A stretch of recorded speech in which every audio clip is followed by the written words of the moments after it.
A while back, we talked to Alex Azar. He's the Secretary of Health and Human Services, a part of the President's Cabinet. Deputy Secretary Eric Hargan is on the line right now, Health and Human Services. Of course, the State of the Union last night, we wanted to get Eric's take on last night, which was a different tone from the President. Deputy, good morning. Thanks for coming on. Hey, good morning. Good to be here. There are some, like Ann Coulter, who are criticizing and mocking the President's State of the Union last night. It was one that seemed to address the current political climate.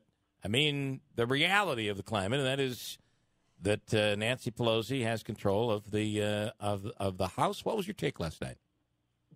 Well, I think that the President addressed a lot of things that a lot of Americans are worried about, and really, I think, hit a home run in addressing a lot of concerns that I think that affect us here at Health and Human Services. Like, for example, putting forth a really important public health initiative to end HIV in this country by 2030. Which is a great call to action for our department because, we've found that the new cases of HIV are really just in 48 counties in the United States. And so if we can really target the population that is developing these new infections, we can stop the spread of new infections. And we have drugs now that can actually stop this from happening. If we can get that and have a concentrated effort, we can follow up. I was at HHS under President Bush as well, and he put out that great call to action to address AIDS in Africa, and that has resulted in tens of millions of people alive today who otherwise wouldn't be.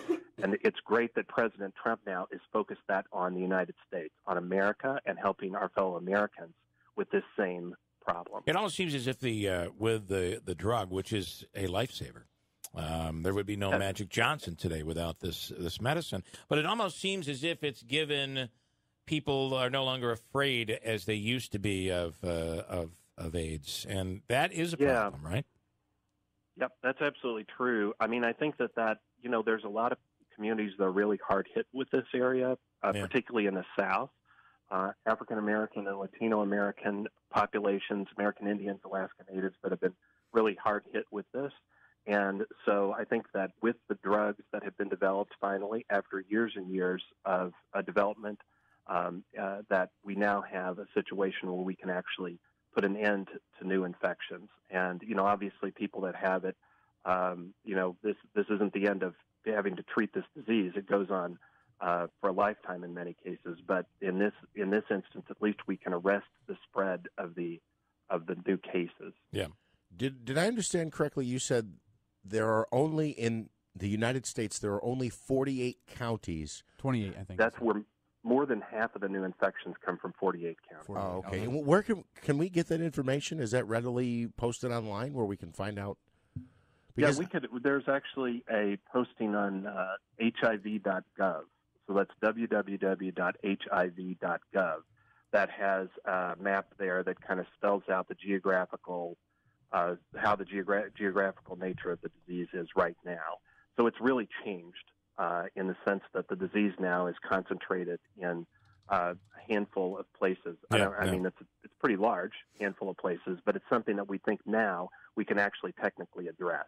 So the president was very, very excited about this proposal and wants to make it a real focus of the administration. And, when the president says jump, we jump at HHS. We're in the administration, and where he leads, we intend to accomplish what he wants to accomplish. I want to, just a quick aside, I'm sure you saw the story where the Israeli company came out and said they've come up with a cure for cancer and expect to basically not just treat but cure people 100% of cancer within the next 3 years. Now, I then quickly saw a lot of response with people in the health business coming out and saying, don't believe them. What's your take at this point from a government standpoint?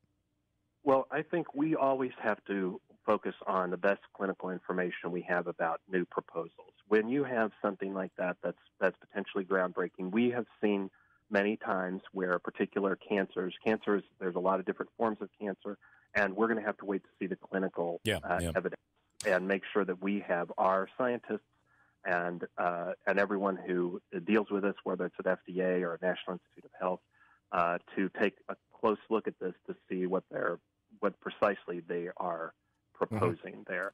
Because we don't want to give people false hope. Sure. We also would not want to delay the introduction of a therapy that could do so much.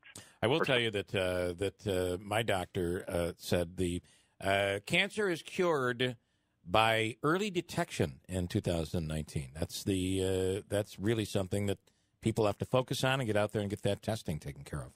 I want to ask you about the cost, and this is one of the topics the president mentioned and touched on that I think hits home for everybody, the cost of health care and insurance in the United States. That was big last night.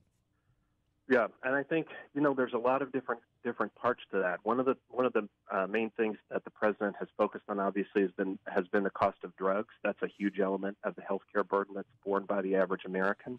And as you heard last night, it's for the first time in almost 50 years. Inflation for prescription drugs last year was negative, so we actually had a lowering of that last year for the first time, I think, 46 years. Which is fantastic. A lot of that is, the president using the bully pulpit to let the drug companies know that the sort of constant round of increases in list prices really has to stop. And some of it are the proposals that we've been rolling out to address drug pricing on a bunch of different fronts. A lot of it dealing with transparency, making sure that people know what the prices are of these drugs. And then also working to address some of the fundamental issues that we have, where we have a drug pricing system that was set up many years ago that has resulted in a set of sort of opaque rebates and discounts and payments that really has resulted in something that, at the end of the day, requires patients to pay an enormous amount of money out of pocket when they get to the pharmacy counter, and often in a surprising way. I think the president is very much concerned about surprise bills that show up, about the fact that patients are getting hit with percentages of list prices that are enormous when they get to the pharmacy counter, and they don't really have any influence on it. We don't have a real market in that circumstance. He is the Deputy Secretary of Health and Human Services for first President Bush and now under President Trump. Eric Hargan, thanks so much for taking the time this morning. Thank you. Appreciate it.